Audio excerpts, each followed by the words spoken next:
Bienvenue sur le plateau d'Afrique Presse, l'actualité du continent en débat sur RFI et TV5 Monde avec Pierre Benoît, TV5 Monde, Francis Patindé, journaliste indépendant et éditorialiste, Franck Salin, journaliste indépendant également. À noter, Franck, que vous avez publié récemment un ouvrage, un roman, L'homme pas Dieu, dont on parlera à la fin de cette émission. Et puis un invité, monsieur le ministre de l'administration territoriale de la Guinée-Conakry, Alassane Condé. Merci d'être parmi nous. C'est pour parler notamment des élections législatives guinéennes dont la date a été annoncée la semaine dernière. Ces élections, après maintes reports, se tiendront en principe le 8 juillet, mais cette date est contestée par les principales forces de l'opposition.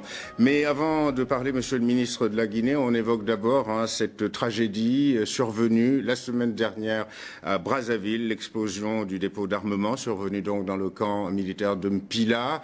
Un bilan terrible dans la capitale congolaise. 200 morts, plus de 2300 blessés et des milliers de sans-abri. Alors, en tant que ministre chargé de la sécurité de vos compatriotes, est-ce que vous estimez que vos homologues et en général en Afrique, on a des leçons à tirer de cette tragédie?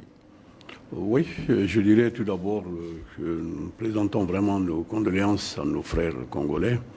Et le président de la République de Guinée, le professeur Alpha Condé, a envoyé le ministre de la Défense qui est présentement à Brazzaville, parce que le bilan que vous venez de donner, c'est un bilan terrible. C'est vrai que la plupart des pays africains ont des situations pareilles. En tout cas, pour le moment, on n'a connu que le Congo, il y a d'autres aussi.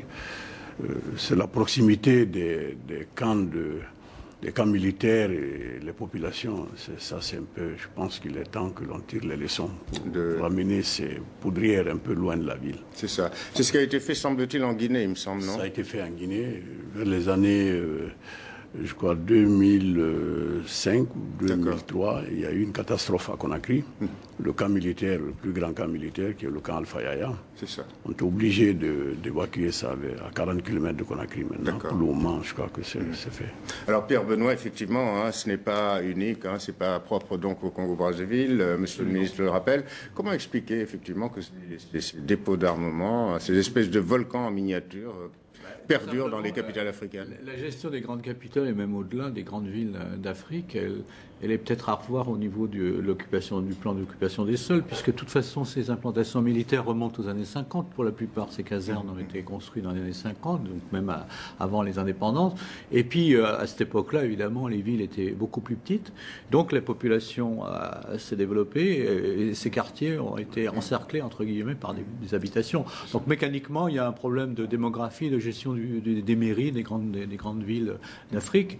Moi, je pense en plus que tout simplement, on pourrait déjà faire des mesures de sauvegarde, et pour dire les choses simplement, c'est quand même plus facile, peut-être tout simplement, d'évacuer les poudrières, les arsenaux, etc., voilà, quitte à garder dans des phases transitoires des unités militaires avec des armes légères. Là, c'est n'importe quoi. Bien sûr.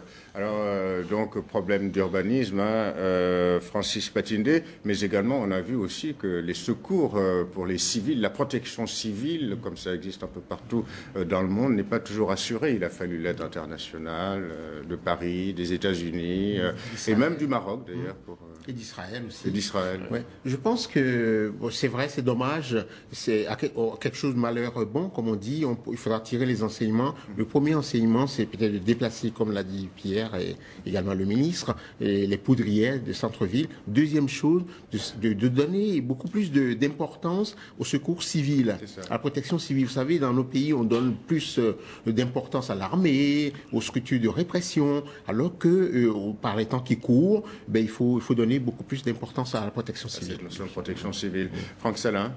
Oui, je pense que l'essentiel est dit. On a vu de façon assez cruelle les manques de l'administration congolaise en termes d'aide aux blessés. Et je pense qu'ils en tireront les conséquences et que des mesures seront prises. Mais c'est vrai, comme disait Monsieur le ministre, il faudrait que dans toute l'Afrique, on fasse au mieux pour éviter ce type de catastrophe qui menace beaucoup d'autres pays. Voilà, on en vient à l'actualité guinéenne, donc cette date des législatives, maintes fois reportée, date arrêtée la semaine dernière par la Commission Commission nationale électorale. Ce sera en principe le 8 juillet, mais on écoute d'abord l'illustration du sujet avec une réaction d'un des chefs de file de l'opposition guinéenne. Nous ne boycotterons pas les élections, mais nous ne permettrons pas que se tiennent des élections auxquelles nous ne sommes pas associés. Cela va de soi. Notre contestation ne vient pas du fait qu'on ne veut pas aller aux élections. Il vient du fait qu'on a changé les règles du jeu entre la présidentielle et maintenant, en enlevant dans la CENI nos représentants, notamment dans les démembrements, en changeant de fichier électoral parce que celui qui est là, on ne connaît même pas. Et on peut citer une série de choses comme ça. Voilà les raisons. Donc en réalité, c'est nous qui avons demandé à aller aux élections très rapidement, mais on a changé les données du problème. Voilà pourquoi nous contestons le fait d'y aller tout seul sans avoir consulté l'opposition. Voilà, Monsieur le ministre Alassane Condé, on vient d'entendre aussi Touré, l'un des chefs de file de l'opposition. Donc il y a plusieurs points qu'il soulève concernant donc cette date. Mais avant de venir dans le détail, on a l'impression que finalement que tout est à faire. Est-ce à dire que les 2 mois de dialogue qui ont eu lieu avec l'opposition et toutes les forces politiques du pays entre novembre et février dernier, est-ce à dire aussi que la visite du secrétaire général de l'OIF, Abdou Diouf, est-ce à dire aussi que la visite d'une mission de l'Union européenne n'aura servi à rien et que c'est toujours le dos à dos, les clivages entre l'opposition et le pouvoir? Bon, je pense que c'est l'opinion de M. Sidya Touré. Mais ce qui est certain, les 2 mois de dialogue ont servi à quelque chose. Effectivement, il y avait 10 points de revendication et sur ces 10 points, sur 8 points, je crois qu'il y a eu un consensus. Même le dernier point qui est peut-être qui était le plus difficile, c'était la restructuration de la CENI.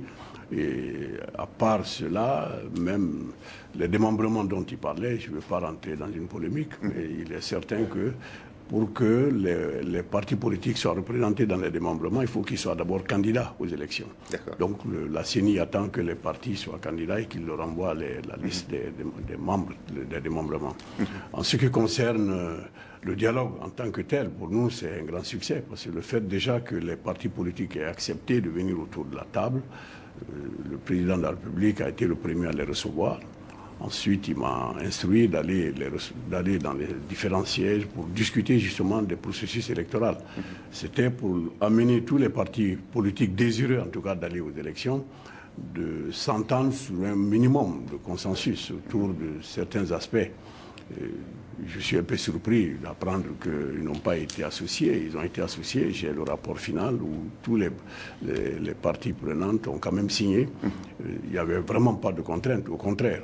Donc volonté d'ouverture du pouvoir. Alors Pierre Benoît, sur 10 points débattus lors du dialogue, 2 en suspens, la CENI, l'opposition demande un démembrement pur et simple et le renvoi du président de la CENI qui serait jugé peu fiable ou impartial. Il y a une fixation sur la présidente de la CENI, donc je pense que l'administration Alpha Condé que vous représentez ici va se défendre en disant c'est la loi, il y a une composition qui existe, on ne va pas changer avant le scrutin le mode de fonctionnement, c'est ça, monsieur le ministre? C'est ça, oui, c'est ça. Et donc, il n'y a absolument pas de négociation possible sur le... Oui, il y a négociation, il y a possibilité de négociation. Sur la composition de la CENI? Bon, sur la composition, le problème qui est posé, vous savez, la loi chez nous qui donne cette composition, la CENI est un organe constitutionnel, donc qui a été créé par la Constitution, et son fonctionnement, sa composition, il y a une loi organique qui le fait. Naturellement, le président de la CENI qui était là avant est décédé, qui n'est pas encore remplacé, parce que c'est la société civile qui l'avait choisi. Sans quoi ils sont aujourd'hui... Est-ce qu'on peut imaginer un président de consensus sur la question de la présidence de la CENI entre vous et l'opposition? Normalement, il est élu, ce président de la CENI, par les autres membres. Justement, parce que le président de la CENI, effectivement, est élu par les membres du Conseil, de la Commission nationale. Ce n'est pas l'État qui nomme. Oui. Le président de la République ne fait que confirmer ce choix. Mais ce n'est pas non plus les partis politiques. Ils sont 25 membres et selon les textes, je crois qu'ils choisissent librement ce qui a été fait d'ailleurs. Et M. Luceni Camara a été choisi par ses pairs. C'est une élection qui était libre et transparente. Mais l'opposition critique justement le choix de ses membres de la CENI. Sur la composition. Oui. Alors, est-ce à dire que l'opposition n'a pas de représentants au sein de la CENI? Au sein de la CENI, il y a 10 membres de l'opposition qui sont là. tout le monde sait que le PUP fait partie de l'opposition, qui est aujourd'hui avec l'opposition radicale d'ailleurs. Les 10 membres sont du PUP. Il y a aussi 2 autres membres qui sont de l'UPR, qui sont aussi du parti de M. Sidya Touré. D'accord. Donc ce n'est pas l'État qui a choisi. C'est la même composition qu'on avait au présidentiel. Alors, Francis, oui. on vous reproche, Benoît, si j'entends ce qui vient d'être dit par Sidya Touré, la révision des listes électorales. Qu'est-ce que vous répondez? La révision n'a pas encore commencé. Oui, et d'ailleurs, un chronogramme. Oui, le chronogramme la révision. Mais il met en garde sur la façon dont vous allez opérer. Le chronogramme vient d'être publié le 8 juillet et ça commence justement d'abord par l'audit du fichier, parce qu'il faut qu'on se rende compte si ce fichier a été tripatouillé ou qui a été touché. Oui, savoir qui est décédé par exemple. Parce que pour nous, il n'y a pas de problème. Nous attendons que l'audit soit fait. Francis Patindé, à propos donc de la CENI, parce que c'est un problème récurrent partout en Afrique, on le dit, on l'a souvent dit sur ce plateau, partout, à chaque fois, c'est la CENI qui est au centre de la discorde électorale. Absolument. Et ce que je voudrais savoir, c'est pourquoi il y a une fixation sur la présidence de la CENI. Est-ce que c'est parce que le président a une voix prépondérante?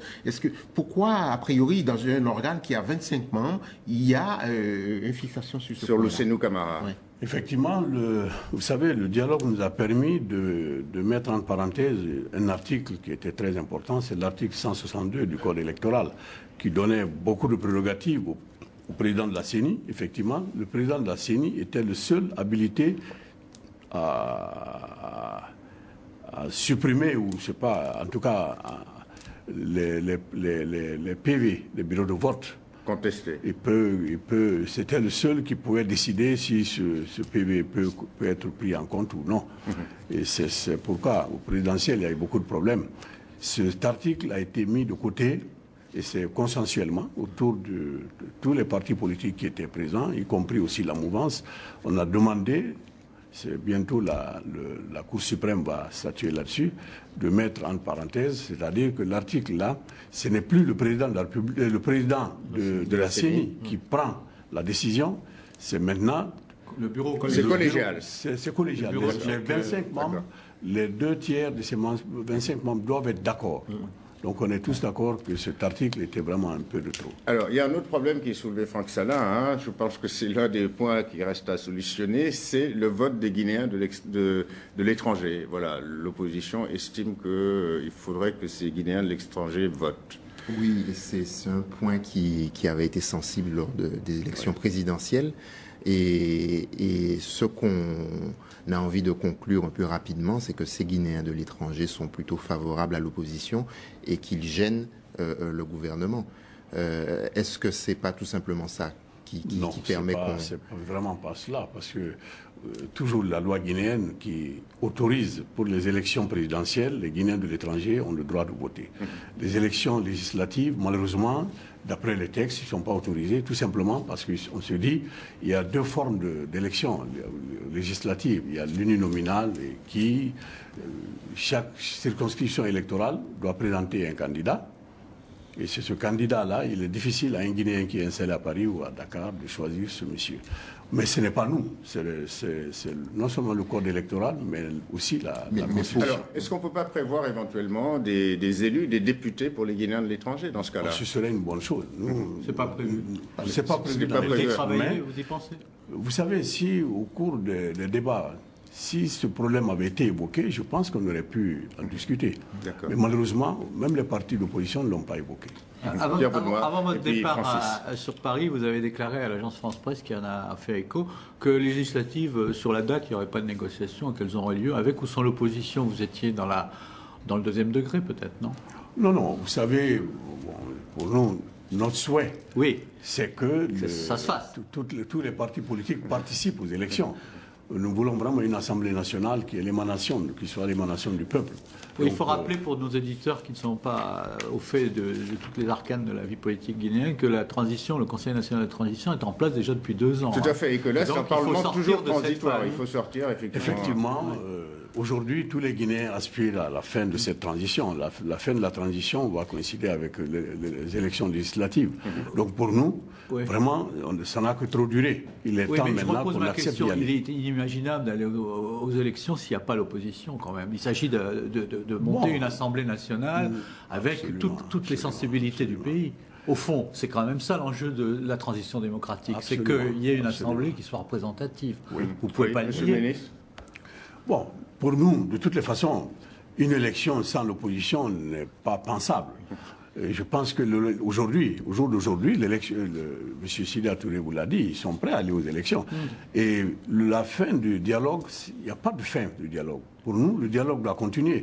La preuve, le président de la République est toujours en contact avec le chef de l'opposition et les autres membres des partis politiques de l'opposition. Francis Patindé. Oui, mais ça ne fait pas très sérieux, par exemple, de changer, de fixer une date, de changer tout le temps. Cette élection, ces élections étaient prévues fin décembre. Voilà, le président Condé est en place depuis 2010 depuis décembre 2010, donc ça fait tout de même pas... Ça commence à faire un moment, par an. Et il n'y a pas eu d'élection législative, si ma mémoire est bonne, dans ce pays depuis 10 ans. Oui, depuis 10 ans, effectivement. C'est ça. Et donc, ça fait donc, à un moment donné, il faut dire stop, quoi. Stop, et puis... Je crois qu'après le dialogue inclusif, nous, on espérait qu'ils seraient tous d'accord. Il y a évidemment des points de désaccord, nous acceptons d'ailleurs. Mais dire qu'on ne va pas aux élections pour bloquer le processus, ce n'est pas une bonne chose. Nous voulons que tout le monde aille aux élections. C'est une compétition. Une fois les élections terminées, ça sera la fin de la finalisation aussi de cette transition. On entend de façon assez ferme et longue, puisque ça fait 1 an à peu près que Alpha Condé est au pouvoir, qu'il y a une dérive autocratique, que le président Alpha Condé mène le pays sans associer les autres mouvances, en particulier l'opposition. Avant, juste, pardonne-moi Franck, mais avant d'aborder ce chapitre effectivement de la gouvernance solitaire, on en termine peut-être avec les élections. Rappelons aussi peut-être, Monsieur le Ministre, que l'Union européenne et les principaux bailleurs de fonds de la Guinée conditionnent la reprise de leur aide à la tenue de ces élections et à condition que ce soit des élections inclusives. Alors justement, quel est le point de vue, puisqu'il y a une mission de l'Union européenne, il y a une mission de l'Organisation internationale de la francophonie ces derniers mois en Guinée. Quelle est aujourd'hui leur position vis-à-vis des avancées que vous estimez avoir accomplies? Bon, nous avons reçu effectivement une mission de l'Union européenne il y a à peine une semaine à Conakry. Ils ont rencontré l'opposition, la CENI et le ministère de l'administration du territoire. À ces différents niveaux, ils demandaient quand même qu'il y ait un chronogramme consensuel, si possible. En tout cas, un chronogramme, parce qu'effectivement, de report en report, on risque de perdre trop de temps. Et quand ils venaient à Conakry, je crois que c'est le lendemain de leur arrivée que la CENI a donné ce chronogramme. Et quand vous regardez le chronogramme, effectivement, le premier point étant l'audit, tout simplement pour que chacun se rende compte que ce fichier n'a pas été tripatouillé ou a été tripatouillé. Nous, on était très heureux parce qu'on a été les premiers à demander ce code d'accès qu'on n'avait pas, qui était au niveau du PNUD. Donc, au jour d'aujourd'hui, il y a un chronogramme qui est là. Et l'opposition, à part le fait qu'il y a une obsession sur le président de la CENI, le reste, je pense qu'il n'y a pas de problème. Parce que concernant, par exemple, les commissions administratives, quand vous êtes candidat, vous déposez même jusqu'au jour du scrutin, vous pouvez le faire. Donc il n'y a vraiment pas d'obstruction. Alors, venons-en à la gouvernance, hein, Franck. Oui, ma question rejoint un peu la gouvernance, mais aussi les élections, puisqu'au sein même de la coalition Arc-en-Ciel, il y a des voix discordantes. Par exemple, Saloum Cissé dit qu'il faut donner plus de place à l'opposition, qu'il faut que l'opposition soit partie prenante aux élections et même ces demandes autour de la CENI doivent être écoutées. Pourquoi ces critiques récurrentes sur des dérives autocratiques dans la gouvernance d'Alpha Condé? Bon, moi je n'en vois pas, mais quand même, concernant ce que M. Saloum Cissé a dit, vous savez, à la fin du dialogue, il avait été proposé, et je crois que c'est unanimement que tout le monde l'a accepté, de mettre à côté de la CENI un comité de suivi. Vous savez, au second tour des élections présidentielles, c'est ce qui avait été fait. C'est ce comité qui doit valider les actes que la CENI pose. Et je crois que tout le monde était d'accord sur ça, parce que tout simplement qu'il n'y avait pas eu de consensus autour de la restructuration de la personne du président. Mais nous estimons qu'avec ce comité-là, tout le monde fait partie, les partis d'opposition, l'État et la mouvance. Et ça permet, et ce n'est pas seulement la mouvance, il y a aussi l'Union européenne, par exemple, fait partie, et le PNUD. Ça permet quand même d'avoir une certaine sérénité, parce que s'il y a un comité de suivi qui peut valider les actes posés par la CENI, ça nous donne un peu plus de confiance. On n'a plus que 5 minutes, Pierre Benoît. Des critiques récurrentes également sur des contrats entourés d'opacité depuis l'arrivée au pouvoir. Dans sa campagne électorale, Alpha Condé, alors candidat, avait fait preuve d'engagement très ferme sur une révision des contrats. Il y a eu une révision des contrats miniers concernant votre pays, notamment la Bauxite. Et finalement, il y a eu un retour en arrière, entre guillemets. Il y a eu une révision, mais pas complète. Certaines compagnies ont aussi exigé des contreparties plus importantes. Alors comment vous analysez ça? Tout est dû un peu au code minier. Le code minier qui est plus favorable. Vous savez, nous avons deux objectifs. D'abord, rassurer les investisseurs, les miniers, pour qu'ils viennent investir en Guinée, mais aussi défendre l'intérêt de la Guinée. Les internationaux, oui. Et c'est pour cette raison qu'on vient de mettre en place un comité technique où tout le monde va se retrouver. Tous les contrats qui doivent éventuellement être discutés, c'est à partir de ce comité technique-là qui va proposer au gouvernement les contrats qui sont à réviser. Et ça, c'est indépendant. C'est indépendant. Et ça, on vient de le mettre en place en Guinée. Parce que depuis effectivement que le nouveau code minier a été publié, il y a certaines compagnies minières qui ont peur de perdre. Vous savez, les conventions, ce sont des conventions qui ont été signées pendant la période trouble de la Guinée. 2008, 2009, 2010. La dictature, disons-le carrément. Voilà, il n'y avait pas de consensus, ça a été fait comme ça de gré à gré. Et il est très difficile d'accepter ces conventions. Alors, les ONG, cette fois, les ONG donnent toujours de la voix en Afrique, comme on le sait, en matière de défense des droits de l'homme. On parle toujours d'impunité persistante en Guinée-Conakry, Francis Patindé. Oui, parce qu'il y a le cas du patron de la lutte contre la drogue et la criminalité qui a été inculpé récemment. Et on aurait pu imaginer, par exemple, qu'on le démette de ses fonctions, même si sa culpabilité n'est pas établie, mais il y a des fortes suspicions qui pèsent contre cette personne. Pourquoi l'État ne se sépare pas? Pourquoi le président ne se sépare pas de lui? Vous savez, quand un problème est déjà au niveau de la justice, il est difficile au président de la République d'intervenir. Compte tenu de la séparation des pouvoirs, c'est peut-être cela. La justice fait son travail et le président ne peut pas intervenir pour le moment. Un dernier point à soulever, Pierre Benoît. Je pense que votre réponse est quand même un petit peu courte. Excusez-moi de rebondir sur la question de mon confrère. Je pense quand même qu'un homme qui est en charge de la lutte contre la drogue, qui est inculpé en droit devant une juridiction claire et nette, pose un problème d'appartenance à une équipe gouvernementale. Excusez-moi, on le voit dans d'autres pays, à partir du moment où la justice cite quelqu'un de cette importance, une décision... Ça veut dire qu'il n'a pas encore été jugé, il est présumé coupable. Bien sûr. Bon, il y a eu des ministres qui étaient présumés coupables qui sont restés en place aussi, dans d'autres pays, y compris... Vous pensez que ça n'entache pas la présidence d'Alpha Condé? Rapidement. Non, vous savez, tant que le monsieur n'est pas inculpé, il est très difficile pour le président de la République d'intervenir. Ce serait quand même entorse à la démocratie. Et un mot sur l'entrave aux manifestations de l'opposition, souvent dénoncées. Bon, là, c'est un problème purement administratif, parce que nous avons des administrateurs territoriaux qui ne connaissent pas très bien leur travail. Ce n'est pas des professionnels en Guinée. Et sans quoi, la loi est très claire. L'ordonnance, je crois que c'est l'article 10 de la Constitution qui autorise. Et à mon niveau, chaque fois que je suis informé, j'interviens. Je dis, il faut faire une demande pour manifester, évidemment. Bon, c'est les modalités de la manifestation. Sans quoi, la manifestation est autorisée en Guinée.